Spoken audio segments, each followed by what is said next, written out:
Maybe I was confused, or did you feel it too? In that room is silent. Hi guys, welcome to my YouTube channel. It's your favorite girl, Cindy Benjamin. Today we're going to be talking about something quite different from what I've usually done. I'm going to be addressing people in their 20s. If you know you're in your early 20s, you're in your mid 20s, then this video is for you. Well, I'm going to be talking about things that you should do in your 20s before getting married. Yes. Trust me, I think we're in an era, or rather we've always been in an era whereby an average Nigerian or a girl, all she can think of is just, I want to get married, I want to get married, I want to get married. Okay, I want to finish school and get married. I want to meet the man of my dreams. I want to meet the Mr. Perfect. You know, we all have that feeling while growing up. Although some of us have changed, we've seen the light now. We have experienced what life means. So, but I just want to, add to it that marriage is not the only thing that we should be thinking about in our 20s.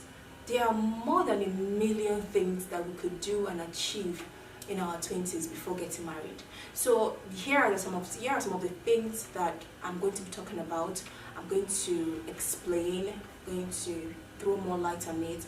And also the first one is develop yourself, sis. Develop your career. Whatever it is that you may be thinking about that marriage can wait. That career, and if you have any interest, if you have any thing that gets your attention, that you feel that you can improve, this is the time that I feel we can actually do it. For example, if you have maybe an interest in blogging, if you have an interest in whatever it is, basically, if it's modeling, if it's acting, if it's even if it's a business you want to start, if you want to be an entrepreneur, you don't have the pressure to say, I want to get married, or your parents or your friends are not pressuring you at that time to get married. So that is when you should even embrace audacious ideas, anything that catches your mind and you feel that, let me do it. Just run after it and do it, because that is the time where you have enough opportunities. That's the time where you have enough time to do whatever it is you want to do. There is time, there is freedom. You understand me? There is no children there now saying, Mommy, I want to do this. No, you have all the time that you have is for yourself. So I feel that if you miss these opportunities in the 20s, in your 30s it becomes harder, it becomes even more choked up.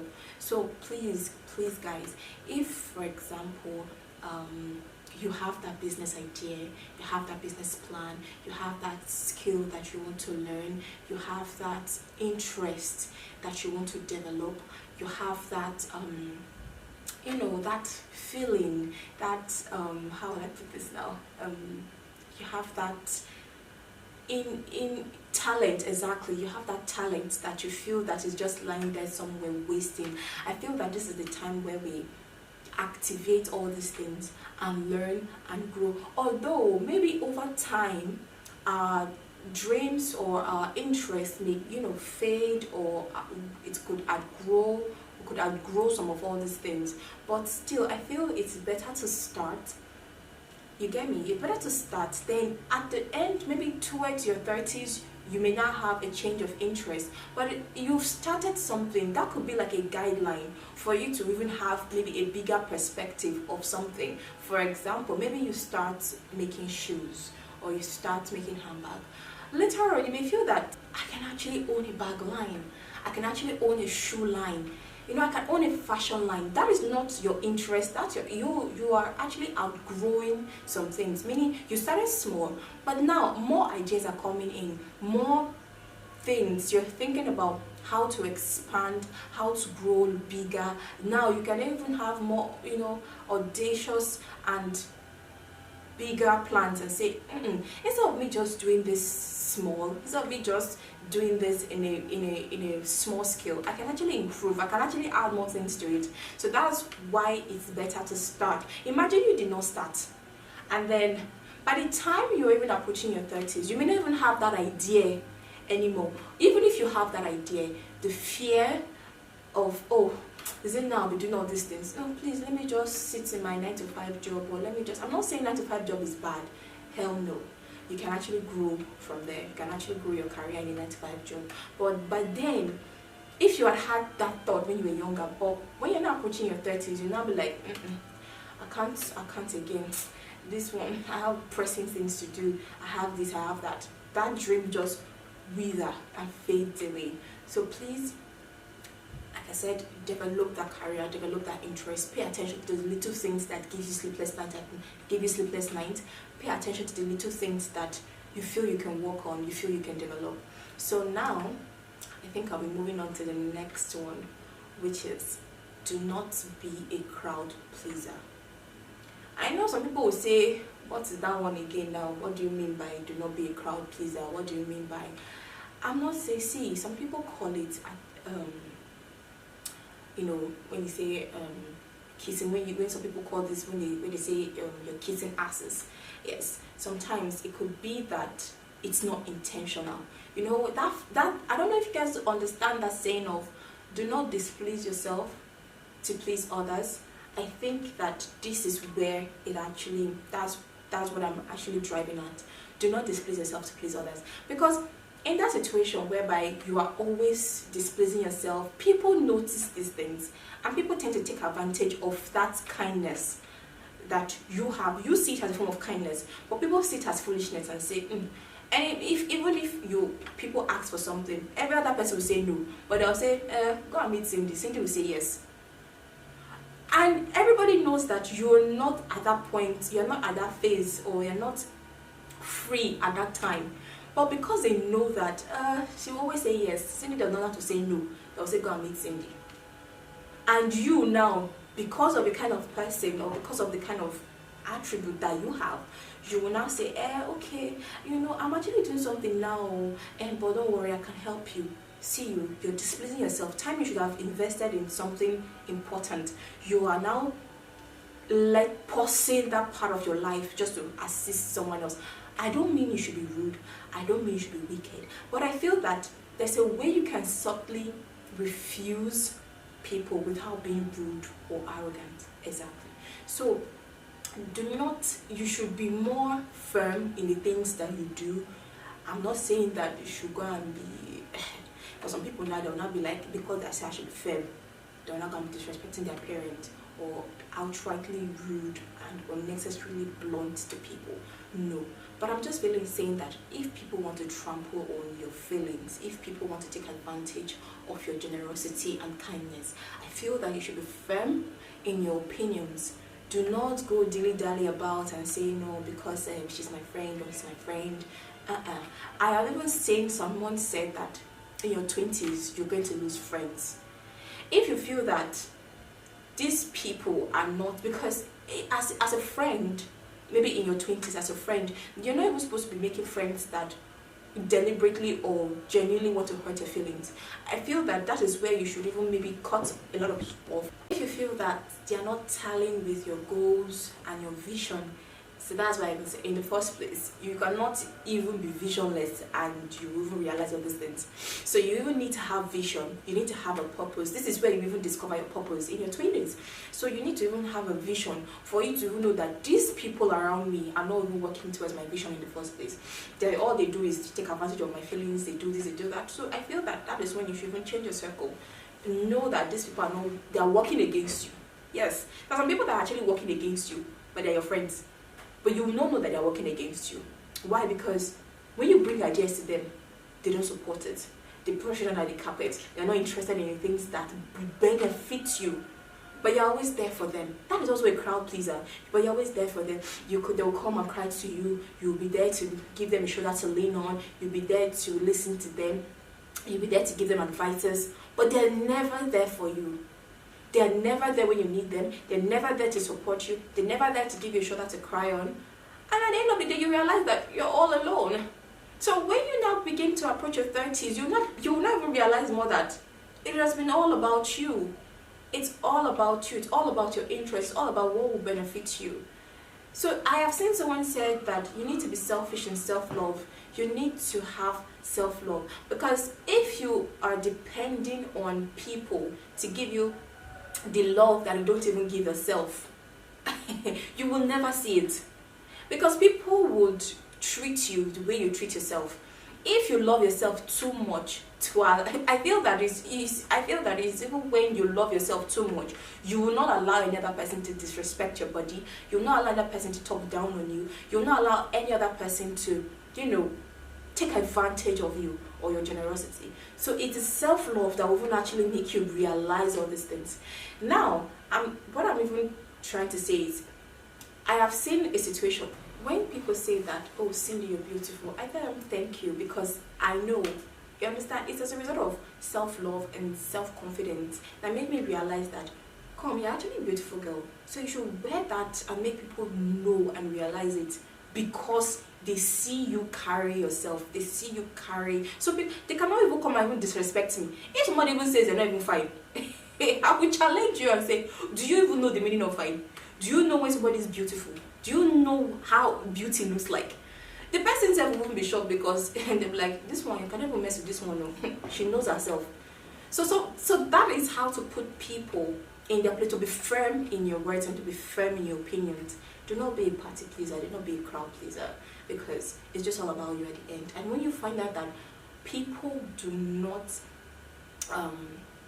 fit into your kind of personality, I feel that you should actually seek other people as friends. You should seek other type of people who match with your personality, who match with your energy. Because at the end of the day, when you find out that this person doesn't match with your energy, there's nothing you can do to bring out so much from that person, because it's just like, it's a dead end.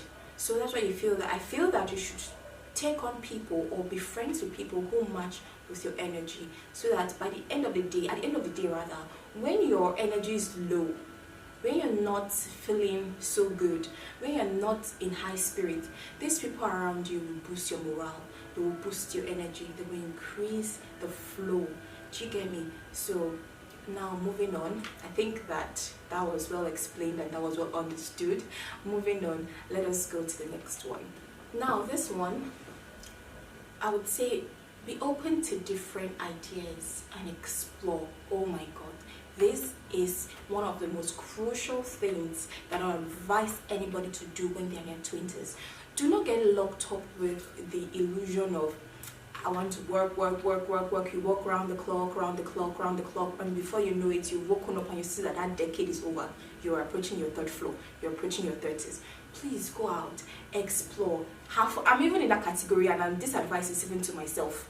Go out, have fun, meet people, date people. I'm not saying you should sleep with everybody you date.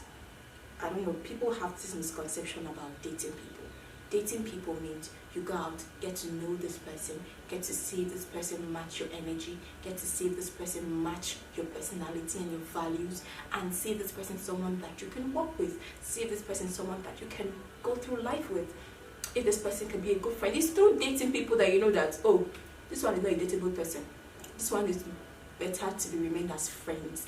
This one is better to be, be kept at arm's length. These are the things that you should know when you date people. It's not everybody that you go and sleep with. Well, that is my own 2 cents.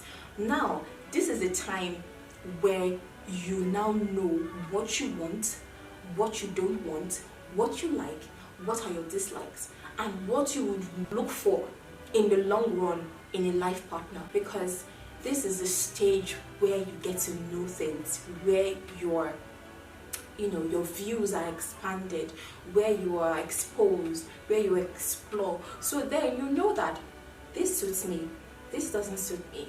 I want this, I don't want that. That's when you now even begin to know the things that works for you and the things that doesn't work for you. And so more in business as well. If you're an entrepreneur and you've started your business, this is a time where you make mistakes. Yes, everybody makes mistakes, and this is the point where you learn from them. So you know that, oh, this method doesn't work for me, this works for me, that doesn't work for me, that works for me. Like now, sometimes I know that even when you even to your food choices, you would even know, because now that you are exploring other types of food, you're exploring. Some people now, it's in this time they know that I don't do well with Italian dishes, or I don't do well with Mexican food. And because why? You've explored, you've seen things, you've known things. This is That's why I know that there's a difference between a brilliant and an intelligent person. Do you get me? Because sometimes some people mistake both, because when you're vast, it's different from when you're vast, you could be seen as intelligent. It is through this exploration, through this knowing things, trying different opinions and ideas, that makes you a vast person. So you cannot even be in a place where somebody's having a conversation and you know little to nothing about it. There's no way. You must know something to drop. Why? Because you're vast, you've explored, you know things. You must have an idea. There is nothing that anyone will say that you will not have an idea or you will not have an opinion regarding that topic that you're talking about. That's what an intelligent person does. It helps. It makes you broad. It makes you vast. These are the things that exploration does. Because when a brilliant person is someone who just is excellent, is at the top of his game in just one particular line of expertise, in just one particular line of business, in just one particular line of study. He doesn't know beyond that line. He doesn't know beyond that particular thing that he's thought about or he has been taught about. But a vast person has little knowledge about everything around him, around his environment, things going on in the world. There's nothing that he doesn't have an idea of. And I think that's what trying different ideas, exploring does. Even traveling is a part of this exploration I'm talking about. Tour, if there is money, of course, so if there's no money, my dear sister, hustle so that you can make that money and give yourself the treat that you deserve or that you want. So please, if you know that you're in that category of being an introvert or being introverted, you can be introverted and still be vast. Yes, you can be introverted and develop yourself. You can be introverted and improve on your skills, improve on your knowledge. I feel that also you can be introverted and still know how to study people. Still know that, okay, studying people helps you know that this person, I don't like your character. I won't even allow this kind of energy around me. The energy doesn't match with my own. It helps. You're studying someone also being an introvert. She understands. Doesn't mean that you should go and jaye, you should go for party. No. If that's not your personality, do not do it. Do not say that, oh, because Cindy said we should explore, you go and do something that is not part of your personality, or something that you wouldn't like, or something that doesn't fit into what your values. No, don't do. Just do what works for you and find people that match with what you're comfortable with.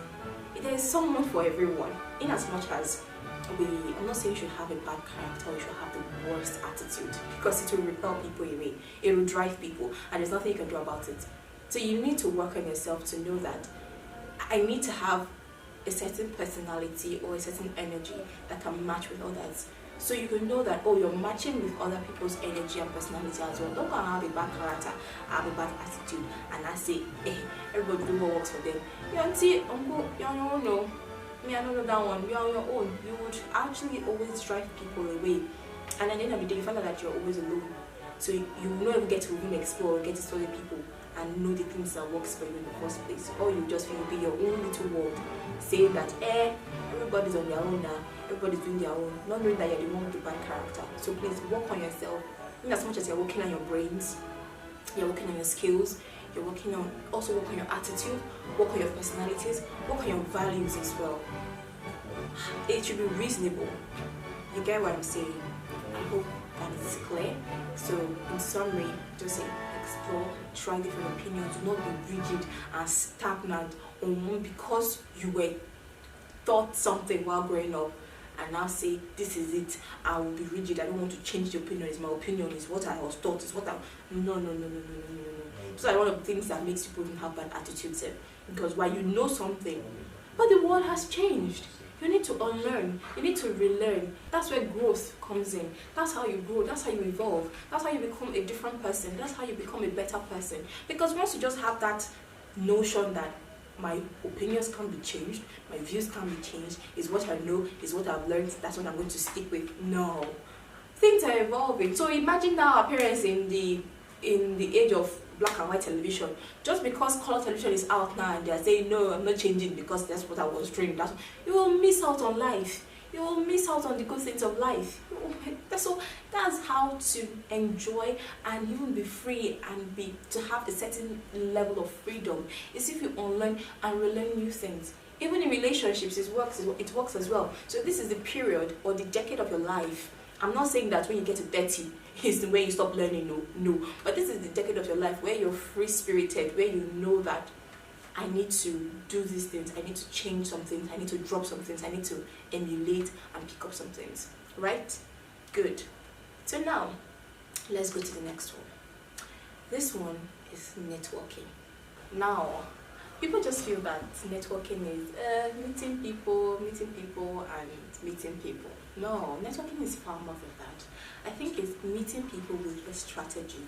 It's building strong, mutually beneficial relationships with people who can help you and who you can help in return. So it's like a give and take thing. So it's not just, I want to make new friends. These are like more than friends. These are like people who you meet and they can in turn be your business partners, investors, beneficial, as I said, mutually beneficial relationship. So these are people that you know that they can render help to you in the future and you can render help to them too in the future or even now, as the case may be. So now, most people don't have a plan when they want to network. They don't even have a strategy when they want to network. It's not everybody you meet that you call networking, no. Some people are just acquaintances, some people are just, there are people you just shall meet. It's not, you can't call that networking.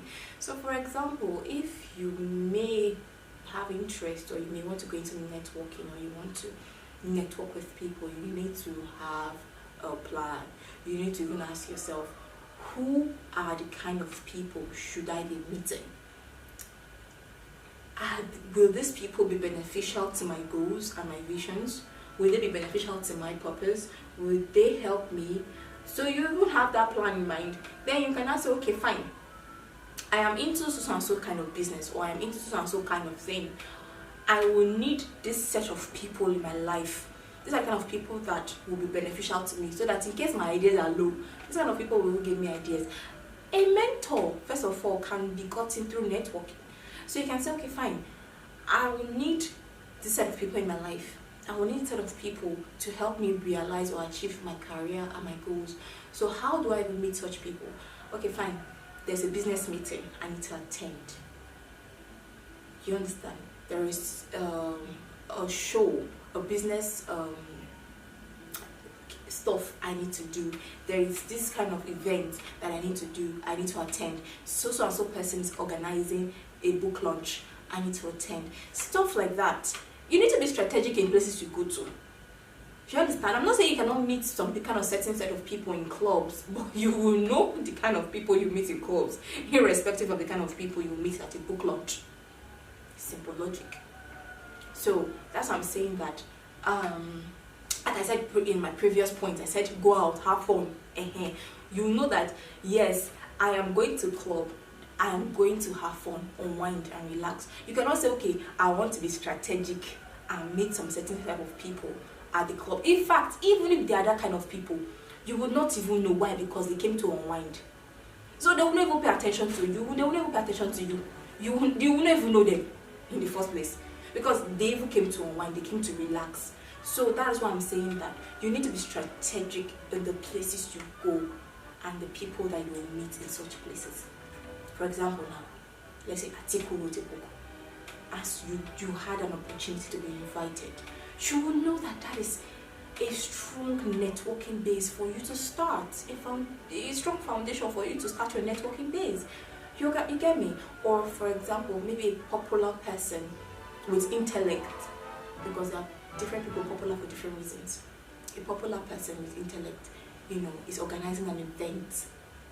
You would know that this will be beneficial to the kind of thing I'm doing. Then you will go with a plan, with a strategy in mind. You meet people there. You meet acquaintances, meet associates. You can even meet an investor there. So you never can tell. But you cannot even achieve all that, Coco, if you don't even have a vision in the first place. You can't achieve all that if you don't have a career that you're building in the first place, or you have a business. Because this set of people, they are people who are sound here. So you can never start a conversation with them if you don't even have anything to bring to the table. That's why when you feel that most people feel that they are taken advantage of sexually, especially we ladies. And most times it's just as a result of most of us don't really have anything to bring to the table. Because things are done trade by barter. Even in Freetown, there's nothing free there. So it is a give and take situation. It's a trade by barter. Okay, you're bringing something, I want to help you. What can you help me with in return? It's a scratch my back, I scratch your back kind of thing. So if you don't now have anything to have in return, this is where these people now want to now say, okay, I want to now take advantage of you. But if you have something else to bring to the table, sexual molestation or sexual this thing will be one of the least things that you even be bothered about. Why? Because you have something to bring to the table. So that is why I'm saying that you should even have a vision. You should even have a career. You should have a business that you're building, that you're pursuing, that you're doing on ground before you even start this networking thing, or before you even start this quest to meet new people. Because nobody can be successful on his own. We'll need people nonetheless. So that is why I even said earlier that if you feel that your circle is not going to be beneficial to you in achieving your goals, my friends, my dear, drop them. I don't mean you should quarrel, or you drop them and get new people that will be beneficial to the things that you're pursuing. You change your circle. Because they say, show me your friend and I'll tell you who you are. They said if you want your children to have important people in the society as uncles, aunties, my mommy's friend, my daddy's friend, you should start now in choosing the kind of people you keep as friends, in choosing your circle. So because tomorrow is the people you choose as a circle that becomes your connection in the future, don't you know, or becomes connection to your children. That's why some people can never suffer in this life again because of the kind of contacts that they have. Who are your contacts? Who are the people that you're keeping as contacts? So that's why I'm just saying that if you know that you have a plan for the, because some people, as bad as it may seem, they really don't have a plan. So if you know that you have a plan for the future, I think you should start putting in conscious efforts to start changing some things. You know that, oh, this plan that I have and the people around me, my environment is not going to help. It's not beneficial to the plans that I have for the future. I think it's time to start making conscious efforts to start changing, adjusting, removing, filtering some things or some people around you that you know that they're not going to help. So like I said, I've given examples of where you can even think outside the box, where you can meet intellectual good people that can help you with your future, that can help you with your career and your business along the line. You get me? So these are the things that you should do, make conscious efforts to do in this decade of your life when you're in your 20s. I'm not saying that when you're in your 30s is bad, but you just have more opportunities. You're more vibrant, you're full of life. Why would you want to waste a whole... You can achieve so much in 1 year if you even put efforts. Now imagine a whole decade. By the time you've clocked 30, you'll be so surprised that the things you were thinking about in your teens, when you are a teenager that you want to achieve, you've achieved everything already in your 20s by the time you clock 30. These are the things I'm saying that we will just feel that there's time, there's time. You will close our open, you're 27, 28. I'm not saying that you cannot achieve anything, please don't get me wrong. You can achieve anything even at 50. But why waste so much time where you can be strategic about the things that you want and you can do to achieve them in this stage of your life, or in this stage of our lives rather. You get me? So that is my own 2 cents to that. Now, the next one that I want to talk about is set good habits. Yes, it's very important. Set good habits. You know, most of us we are product of our environment. We're product of how we were brought up. But that doesn't mean that you cannot change or you cannot set good habits. Because we never can tell. Some of us may be moms in the nearest future. Some of us may be moms next year. So if you don't set up good habits for yourself, what do you want to instill in your children? In fact, there's some trending news going on now that there's cultism in secondary school, boarding house, bullying. Who raised these children in the first place? Most of them are even too busy. They left their children in the care of people that are, people that are even meant to be counseled in life. So they left their children in the care of such people. Children pick the attitude of parents from the way they treat their mates, from the way they treat outsiders, from the way they treat people who are lower than them. You may not necessarily tell your child, show kindness, be kind to people. It's from the way you show kindness that your children pick it up. Some parents are bullies. Sometimes you go to some houses and you see the maids, you'll be like, is this a human being that you're treating like this? And then your children, you're not telling your children to emulate that attitude, but you are the first role model to your child, whether you like it or not. They are seeing these things and they feel that it's normal. And they treat people who are lesser than themselves in that manner. And you're like, who raised you? Not knowing that they're the characters and the attribute that they learned while growing up from their parents. So please, as an individual in your 20s, set good habits. It's not that hard. How do you set a habit? Something you do consistently for 3 months becomes a habit. If you say, I want to be dressing my bed every morning before I wake up, by the time you do it 1 day, 2 days, 3 days, 4 days, 5 days, by the time you do it for 1 month, 2 months, 3 months, it becomes a habit. By the time you go out and you forget to dress your bed, you feel like something is missing. You just feel that you didn't do something well today. You didn't start your day right. Why? Because you forgot to dress your bed in the morning. It's a habit. So learn it. If you feel that you're rude, you can actually learn not to be rude. You can learn to be polite. So if you feel that you're a bully, you can actually learn to show kindness to people. Those are the things that you can learn. Nothing is set in stone. Even the way you were treated when you were growing up. I know that in some families, the child or the children were not treated with love. They did not have fatherly love. There was no motherly love. But still, and then they grew up becoming aggressive, becoming menace in society. They became, but you can still learn it.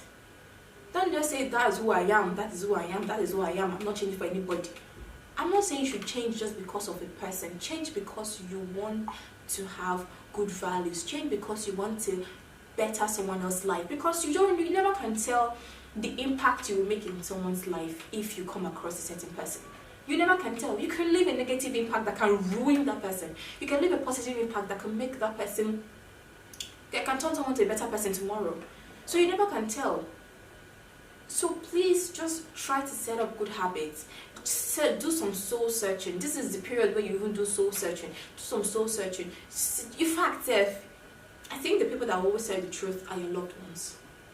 If you have a bad character or you have a bad habit and you feel that you cannot tell yourself the truth, ask people around you. They will tell you the truth. If you feel you're doing something too much, or you feel you're not doing enough, or you feel that you have an addiction to something and you don't want to tell yourself the truth, you can ask people around you. Please, just ask, like, what do you feel about me that I need to change? Or what do you feel about me that I need to improve? And you'll be so shocked that people will have a lot to say. It will shock you. People will have a lot to say that you need to change, or you need to work on, or you need to improve. But me, I even tell myself the truth in the first place. So that's why it's always hard to just maybe have a bad character, because I tell myself the truth. If I do something and I go with my closed doors and I ask myself the question like, what you did was not good. I'll advise myself, I'll tell myself the truth.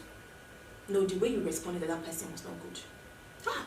You had enough money and somebody begged you for money, you didn't give the person. What do you want to gain in the first place? You tell yourself the truth. You advise yourself. That way, tomorrow you'll become a better person. But some of us don't even like telling ourselves the truth in the first place. So it's better, okay, you can ask someone, a loved one, maybe your mom, your dad, your friend, a very close friend of yours, your sibling, or your mentor.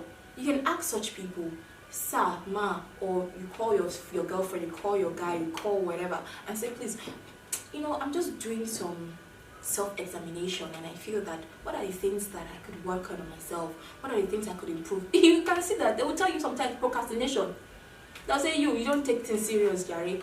You procrastinate a lot. You do this, you do that, and you see that, wow, these are the things that I didn't even know, and I need to change. So I just feel that we got one or two things from it, and we can move on to the next one. Okay? Learn to manage your money and your finances. A lot of people do not really like to talk about it, especially in this part of the world. We don't like talking about our finances, we don't like talking about our money, what we do with our money. In fact, we don't even keep records of how we spend our money. Managing your finances, managing your money just means how you handle your money and the decisions you make regarding your finances. We like to jive, we like to buy things, we like to spend, but in the long run, are we saving? Are we, making investments to secure our future? Like a lot of us here now, do we have enough money for emergency? Like something happens now and we need emergency funds.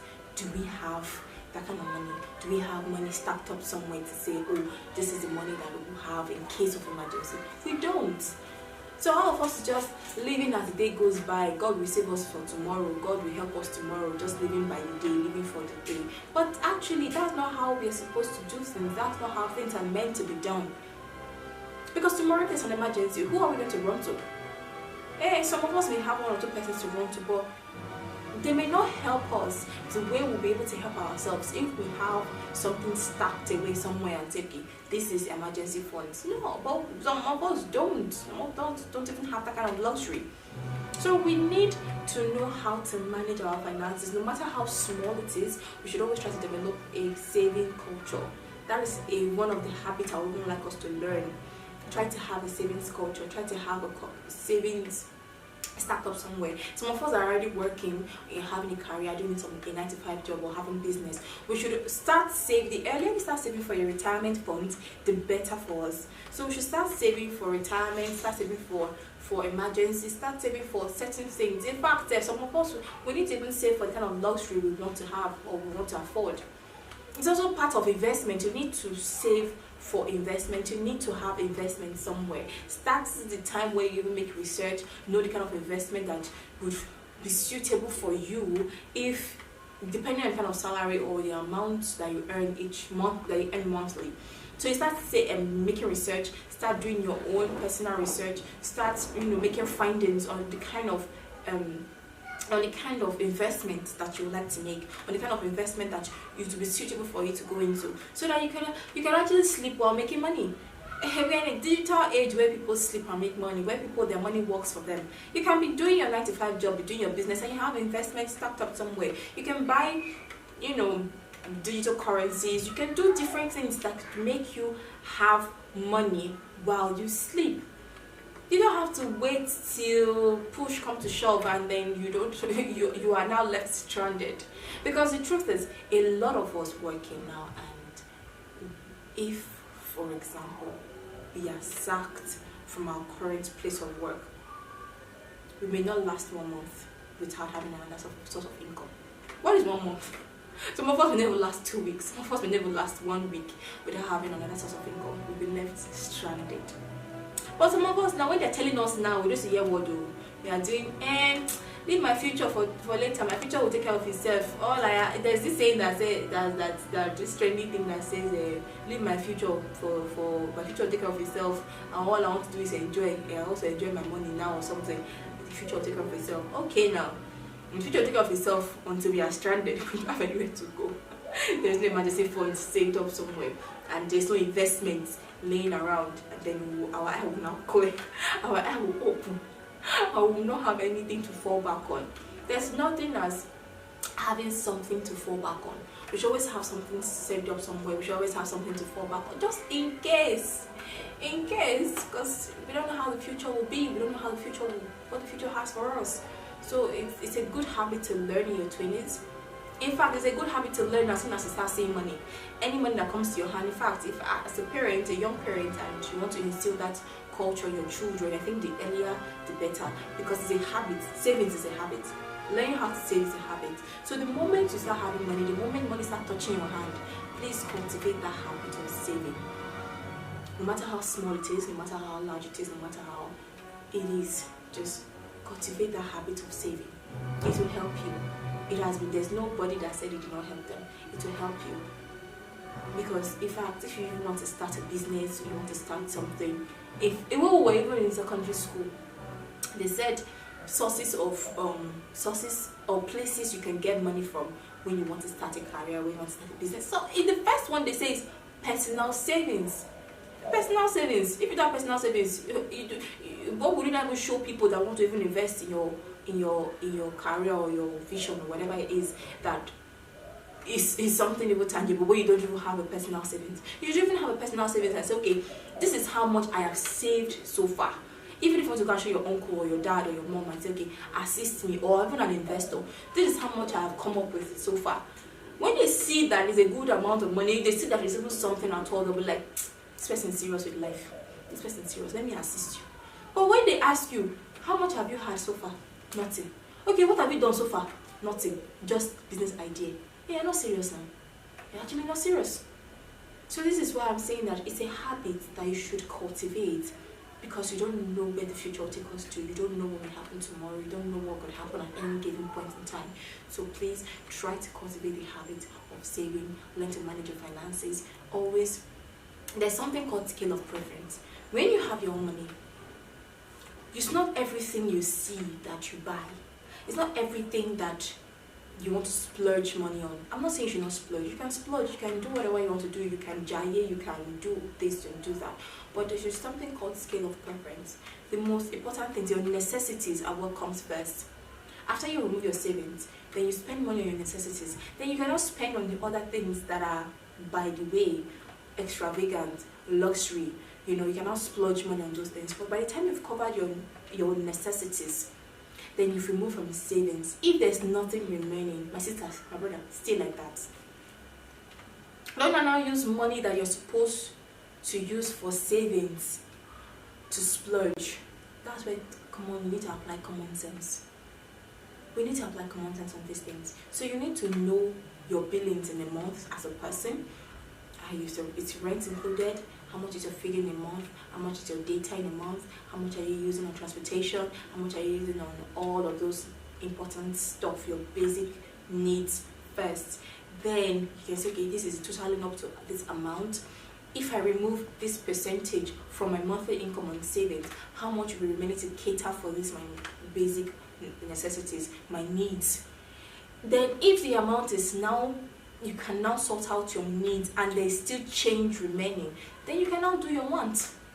You can now splurge on your wants, splurge on luxury stuff that you want, splurge on other things that you want to do. But if it's not, my sister, my brother, stay like that though. Stay like that. So I think that I am pretty sure that we've understood the thing, what I just said now, and we've made sense out of it. Now let's move on to the next one. This one I'm going to talk about is, you know, some people may say it's quite unconventional. Some people will say, but I will still talk about it nonetheless. Persistence. You know, because everybody just feels that there are shortcuts to whatever, you know, because these days now, I don't know what's happening, but everybody is quick on making fast money. You know, there's what they call fast money. Everybody wants to make fast money. Everybody wants to do things fast. Everybody wants to blow fast. Everybody wants to get rich fast. Everybody wants to, you know, start living the la vida loca, and they want to do it fast. Especially in their 20s. Some of them, when they see that they are approaching 25, they are approaching 23, and they see their mates doing big stuff at 20, 21, they are already shouting, God, God, am I your stepdaughter? God, am I your this? God, am I your that? But these things take time. Hard work actually takes time. Hard work pays, yes, but hard work takes time. You know, consistency, diligence with hard work, you will definitely make that money. You will definitely be successful. You will definitely be rich, but it takes time.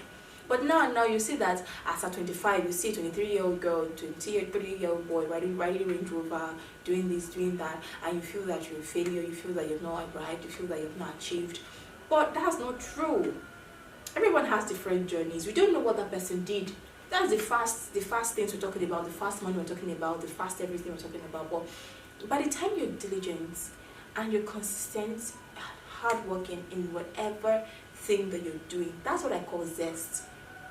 It will definitely pay off. So it's just take solace in the fact that you're working hard, you're diligent, and you're consistent. Because see, there's nothing that can be successful without consistency. That is why I always add consistency. Whatever I say or whatever I'll talk about, I always add consistency. If you're not consistent in whatever it is, even if you want to lose weight, even if you're going to the gym, even if you even want to add weight, if you feel you're too skinny and you want to add weight, and you feel that you want to do business, you want to do whatever it is, you need to be consistent.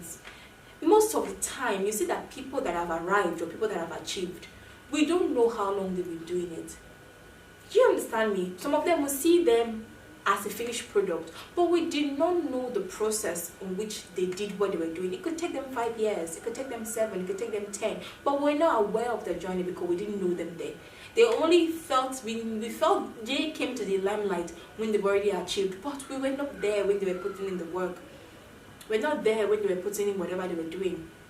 The hard work, consistently putting in effort over the years, even when things did not go as planned, they were still consistent and diligent with their work or their craft. And then now that they've succeeded or they've arrived, we now know them and say, oh God, where have I been? Or where are you that are blessing this one and not blessing this one? You understand? It's a lie. This person did this person did that. But you don't know. So that's why I'm saying that this is the time in our early adult life that we can put in so much work in whatever it is that we're doing. And trust me, you'll be so surprised that even before you realize it, you'll be so surprised that God just wants you to put in that little effort, that little man's effort, and say, okay, she did something. And you will see that he will be so skyrocket to you, and you'll be like, in 2 years, you'll be so shocked at what you've achieved. Do you understand me? You'll be so shocked with what you've achieved in just 2 years. Sometimes you give yourself targets and say, okay, I have short-term goals, have long-term goals, the things you're supposed to achieve in the short term, the things you're supposed to achieve in the long term. And you'll be surprised that with the effort, consistent effort that you're putting in, the things you're supposed to achieve in 5 years, you achieve them in 2 years. You achieve it in 2 years. So that's why I'm saying that hard work would always pay. Just put in that work. In fact, it's even written in the Bible, I will bless the work of your hands. If there is no work to be done, how will God even bless the things that you're doing? Or how will God even bless what you want him to do for you if there is no work put into it? So there is no other shortcut to success. There's no other shortcut to any other thing that you want to do or you feel that you want to do if you don't put in the work. In fact, ask people, they are living testimonies to it. Ask, find out, do your research. Where have there ever been a time that hard work, consistent hard work hasn't paid off? There's no shortcut to anything. Even the people that you feel that have made it or probably doing illegal things to make it fast, ask them, did not put in the work. They did, but they just channeled their energy into doing the wrong things. Imagine you have channeled your energy into doing something right. It's the same time it will still take to still achieve what you want to achieve. It's the same time. So just do your research, find out, ask people who you feel that they've arrived, people who are doing legitimate things. Ask them, was there ever a shortcut? The only shortcut you can get, that I feel that you can get, is if you have a mentor. Someone who has gone through the things that you are going through. So the best you can do is ask them for advice. And they'll be able to help you. And so that you don't make, because the longer it feels that, the more mistake you make, the longer it feels, or the longer it is to achieve whatever you want to achieve. So that it will skyrocket your progress if you seek advice from your mentors, people who have gone through the things that you're going through, people who have done the things that you're doing now. Ask them for advice, seek mentorship from them, and they will put you through so you don't make the same mistakes that they made. It will be easier for your journey it will be faster in your journey. So you can just be avoiding. They'll tell you, oh, there's a loophole here, there's this here, there's that. So you just be flying, and before you know it, you've arrived. So that's like the shortest cut that I personally can beat my chest and say, okay, yes, this is it. But any other thing, no, I don't think so. Quote me anyway, I don't think so. you find your research, do your research, and if you have something else that you want to add to it that could be a shortcut, please, I am all ears. Please just drop it in the comment section and I will see it. But if there is none, please just follow the things that I have told you and you'll see that it will work for you. So guys, I think that I'm done.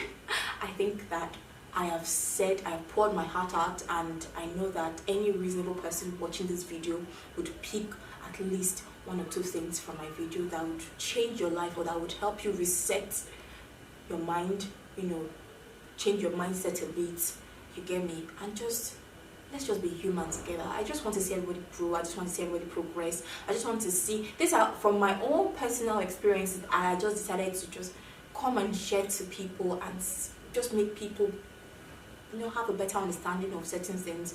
And if you know that you have more opinions, or you feel that you have other opinions to add, or you feel that you don't agree with what things I've said, just pin it down in the comment section and I will read it and probably talk about it in my next video.